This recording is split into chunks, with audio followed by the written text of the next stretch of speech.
Breaking news చూస్తున్నాం. కరీంనగర్ జిల్లా కొత్తపల్లి మాజీ ఎంఆర్ఓ ప్రస్తుత గజ్వేల్ తహసీల్దార్ శ్రీనివాస్తో సహా ముగ్గురిని కరీంనగర్ పోలీసులు అరెస్టు చేశారు. నకిలీ ధృవపత్రాన్ని సృష్టించి రేకుర్తిలో 30 గుంటల భూమిని కాజేసిన తహసీల్దార్తో సహా అతని 12 మంది బినామీలపై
బ్రేకింగ్ న్యూస్ చూస్తున్నాం. కరీంనగర్ జిల్లా కొత్తపల్లి మాజీ ఎంఆర్ఓ ప్రస్తుత గజ్వేల్ తహసీల్దార్ శ్రీనివాస్తో సహా ముగ్గురిని కరీంనగర్ పోలీసులు అరెస్టు చేశారు.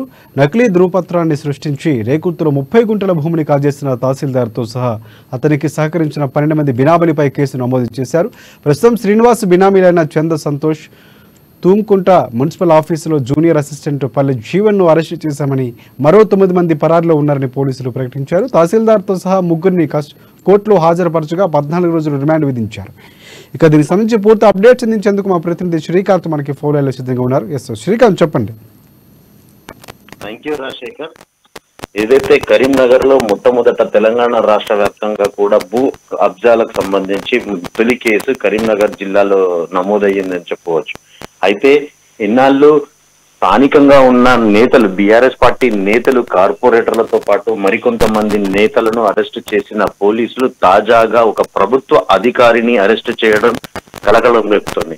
అయితే కరీంనగర్ లో గతంలో విధులు నిర్వహించిన ఎంఆర్ఓ, ప్రస్తుతం గజ్వేల్ ఎంఆర్ఓ కూడా పనిచేస్తున్నారు చిల్లా శ్రీనివాస్, తనను కూడా అదుపులోకి తీసుకుని తనపై కూడా కేసు నమోదు చేసిన పోలీసులు. అయితే నకిలీ ధృవపత్రాలతో రేకుర్తిలో అంటే నగర శివారులోని రేకుర్తిలో 30 గుంటల భూమిని కాజేసిన తహసీల్దార్ బినామీ పేరులో కూడా ఆ 30 గుంటల భూమిని కూడా కబ్జా చేయడం జరిగిందని చెప్పేసి పోలీసులకు తెలిసిన పరిస్థితి. దీంతో అతని కబ్జా పాల్పడిన అనుచరునితో పాటు మరో 12 మందిపై కూడా కేసులు నమోదు చేయడం జరిగింది.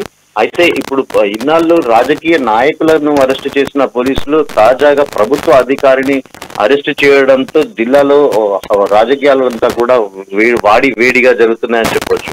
అయితే దీంతో బీఆర్ఎస్ పార్టీ నేతలంతా కూడా తలలు పట్టుకుంటున్న పరిస్థితి. ఇప్పటి వరకు భూ ఆక్రమణలకు పాల్పడిన వారంతా కూడా మళ్ళీ ఏదైతే బాధితులు ఉంటారో వారి వద్దకు వెళ్లి తమ గోడు వెళ్ళబోసుకుంటున్నారు.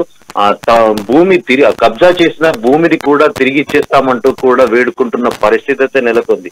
అయితే ప్రధానంగా చెప్పుకున్నట్టయితే మాజీ మంత్రి గంగుల కమలాకర్ అనుచరులు పెద్ద ఎత్తున కూడా అరెస్ట్ అవుతుండడం కూడా ఒక జిల్లాలో హాట్ టాపిక్ గా మారింది.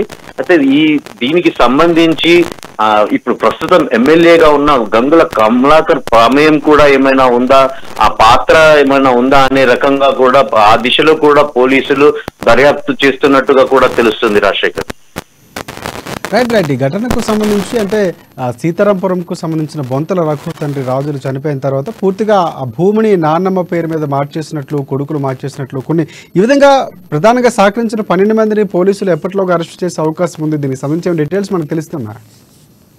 అయితే ప్రధానంగా ఈ సమస్య అంతా కూడా రాష్ట్ర వ్యాప్తంగా కూడా బీఆర్ఎస్ పార్టీ అధికారంలోకి వచ్చిన తర్వాత ధరణి పోర్టల్ ను ప్రవేశపెట్టడము, ఈ భూ కబ్జాలకు ఆక్రమణలకు పాల్పడడం కూడా స్థానిక నేతల వంతయ్యిందని కూడా చెప్పవచ్చు.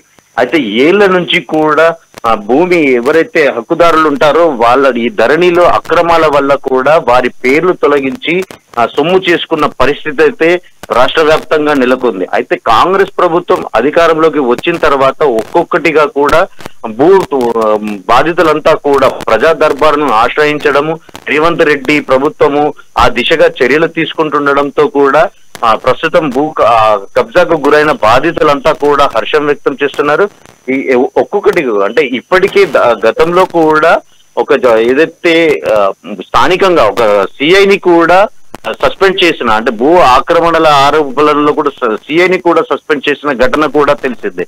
ఇందుకు సంబంధించి ఈ భూమి ఇప్పుడు ప్రస్తుతానికి సంబంధించిన 30 గుంటల భూమి బాధితులు కూడా హర్షం వ్యక్తం చేస్తున్నారని చెప్పవచ్చు Rajasekhar. Right thanks for updates Srikanth.